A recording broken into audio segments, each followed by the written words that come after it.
Executive producer స్వప్నవర్మ ఆత్మహత్యపై పోలీసులు పలు విషయాలు వెల్లడించారు. స్వప్నవర్మ టాలీవుడ్ ఇండస్ట్రీలో ఎగ్జిక్యూటివ్ ప్రొడ్యూసర్గా, డైరెక్టర్గా అలానే చిన్న క్యారెక్టర్స్లో నటించారు. ఈమె మాదాపూర్లోని తన ఫ్లాట్లో ఆత్మహత్య చేసుకున్నారు. చుట్టుపక్కల వారు చూసి పోలీసులకు సమాచారం ఇవ్వగా వారు అక్కడికి చేరుకున్నారు. అసలు ఏం జరిగింది అనేది మాదాపూర్ సిఐ కృష్ణమోహన్ చెప్పారు. Master minds the pride of India. Inter, MPC, BiPC, MEC, CEC చదివిన విద్యార్థులకు సిఏ మరియు సిఎంఏ ఫౌండేషన్ కొరకు నూతన బ్యాచెస్ ప్రారంభం.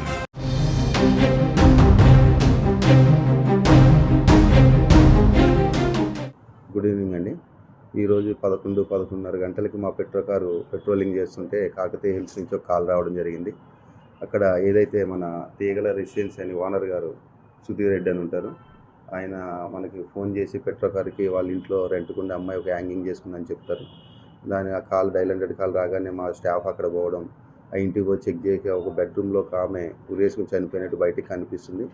వెంటనే మా వాళ్ళు మాకు ఇన్ఫర్మేషన్ ఇవ్వడం, నేను మా ఎస్ఐ గారిని పంపించడం, ఆ తర్వాత క్లూస్ టీమ్ని కూడా మా ఎస్ఐ గారు పిలిపించుకుని సీన్ ఆఫ్ అఫెన్స్కి వెళ్ళి సీన్ ఆఫ్ అఫెన్స్ డోర్లన్నీ ఓపెన్ చేసి లోనికి వెళ్ళి చూసినట్టు ఒక అమ్మాయి చనిపోయింది. ఆ అమ్మాయి ఎవరు అని అడిగితే ఆ అమ్మాయి 1 ఇయర్ నుంచి ఇక్కడ ఉంటున్నట్టు, ఆ అమ్మాయి నెగిటివ్ వచ్చి ఈస్ట్ గోదావరి రాజమండ్రి అని, ఆ అమ్మాయి పేరు స్వప్నవర్మ అని ఓనర్ గారు చెప్పడం జరిగింది. 1 ఇయర్ నుంచి ఇంట్లో ఉంటుంది. ఆ అమ్మాయి ఎగ్జిక్యూటివ్ డైరెక్టర్ దగ్గర సినీ ఫీల్డ్లో చిన్న క్యారెక్టర్లు చేస్తూ అలాగే చిన్న డైరెక్టర్గా అసిస్టెంట్ చేస్తూ ఉంటుంది. ఈవిడ హైదరాబాద్ వచ్చి అందాజా ఒక 7 to 8 ఇయర్స్ అయిందని తెలిసింది. కానీ ఇంట్లో మట్టుకు 1 ఇయర్ నుంచి ఉంటుంది. అయితే ఈ అమ్మాయికి 1 ఇయర్ క్రితం నుంచి పని చేసాక 6 months నుంచి పని లేకుండా పోయింది. పని లేకపోవడం వల్ల ఆర్థిక ఇబ్బందులు ఉన్నాయని పైకి మనకు ప్రిలిమినరీగా ఎంక్వైరీలో తెలిసింది. ఇది ఏ విధంగా తెలిసిందంటే, వాళ్ళ కామన్ ఫ్రెండ్ ఏదైతే ఉందో సోనీ అనే అమ్మాయికి ఈవిడ ఫోన్ చేయడము 3 days బ్యాక్ నాకు ఇబ్బందిగా ఉంది, కొన్ని పైసలు ఇవ్వమంటే ఆవిడ కొన్ని పైసలు వేసింది. మళ్ళీ 2 days బ్యాక్ వేరే ఫ్రెండ్స్కి కూడా నాకు ఇబ్బందిగా ఉంటుంది, నాకు ఆర్థిక ఇబ్బందులు ఉన్నాయి, నేను సరిగ్గా జీవించలేకపోతున్నానని కొంతమంది ఫ్రెండ్స్కి మెసేజ్ చేయడం, అలాగే కొన్ని రీల్స్ కింద తయారు చేసి పంపడం జరిగింది. అయితే వీళ్ళ ఫాదరు మదర్ ఎవరైనా మనం ఎంక్వైరీ చేస్తే, వీళ్ళ ఫాదరు మదరు ఇంతకుముందే 10 years back 10 to 15 years back divorce తీసుకోవడం, వీళ్ళ మదరు వేరే అతన్ని మ్యారేజ్ చేసుకుని లీగల్గా ముంబై వెళ్ళిపోవడం, ఫాదర్ ఎక్కడున్నాడైతే తెలియలేదు. ఈ ఫోన్ ద్వారా వాళ్ళ మదర్ ఫోన్ నెంబర్ తీసుకుని మదర్ ఫోన్ చేస్తే ముంబైలో ఉన్నట్టు, ఆవిడ యొక్క కొడుకు సుధీర్ ఇద్దరు కలిసి ముంబై నుంచి ఫ్లైట్లో వస్తున్నారు.